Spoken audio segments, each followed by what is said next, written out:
AITA for refusing to go on a family trip unless they disinvite my nephew's friend? I'm a 43-year-old dad to my amazing daughter, Emily. She's 15, and she's the light of my life. Ever since her mom and I divorced about 5 years ago, it's just been the two of us. We have a close bond, and she's grown into such an incredible young woman. She's smart, funny, and unapologetically herself. She'll proudly tell anyone who asks that she's a nerd, and she means it in the best way.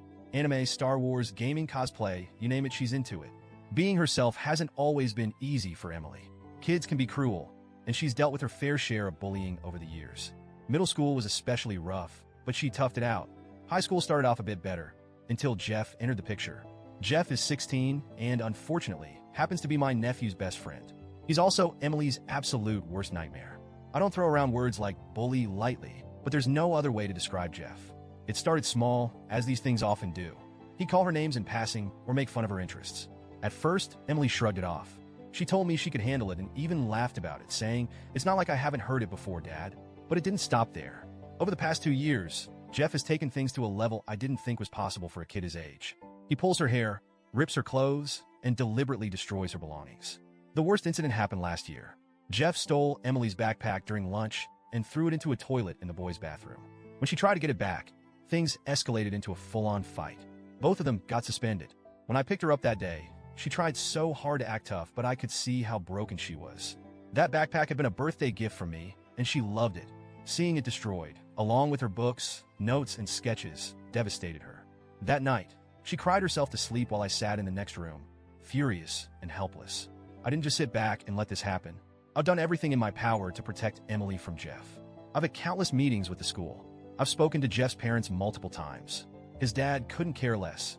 And his mom, well, she straight up blamed Emily for provoking him. The school rearranged Emily's schedule to keep her away from Jeff as much as possible. But he always finds a way to bother her. He waits for her outside of class, intercepts her in the hallways, and even messes with her stuff in the cafeteria. It's like he has this twisted vendetta against her, and I can't figure out why. Now here's where things get messy. My family has this tradition of taking a big vacation every year around the holidays. It's something we all look forward to. 2 weeks together in a cozy rental, just relaxing, catching up, and enjoying each other's company. Emily loves these trips. It's one of the few times she gets to hang out with her cousins without the stress of school or social drama. We've been doing it for years, and I've always appreciated how close it's kept us as a family. This year, we're supposed to leave in a week. I was on the phone with my sister, finalizing plans, when she casually mentioned buying Jeff a winter coat for the trip. Wait, what? Jeff is coming? I stopped her mid-sentence, trying to process what she'd just said. Why is Jeff coming? I asked. Oh, she replied, brushing it off like it was no big deal. He's practically family. Plus, his home life is rough. We thought it would be nice for him to get away for a bit. I felt my blood pressure spike. Emily and I aren't going if Jeff is coming, I said flatly. My sister was stunned. She tried to convince me that I was overreacting. She said Jeff isn't that bad and that he's just a troubled kid who needs some support. She brought up his parents' divorce and how unstable his home life is. She even suggested that Jeff might have a crush on Emily, which made my skin crawl. A crush?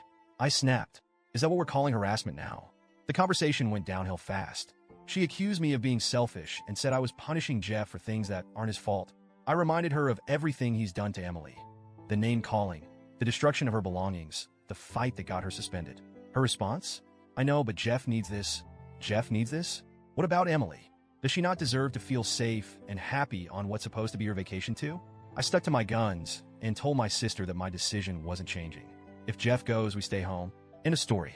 That's when all hell broke loose. The family group chat lit up like a Christmas tree. My parents are begging me to reconsider, saying the trip won't be the same without us. My brother chimed in with the classic boys will be boys line, which made me want to throw my phone across the room. Meanwhile, Emily overheard part of the conversation and started panicking. She asked me point blank if Jeff was going, and when I hesitated, she broke down. It wasn't just tears. It was a full-blown panic attack. Hyperventilating, shaking, the works. I held her and promised her that she wouldn't have to go anywhere near Jeff. It took her hours to calm down, and even then, she kept asking, "Are you sure? Are you really sure?" That was it for me. My daughter's well-being is non-negotiable. I'll admit, I feel bad for Jeff. I've seen his home life, and it's heartbreaking. His dad barely acknowledges his existence. And his mom, well, let's just say she's not exactly nurturing. No kid should have to grow up like that.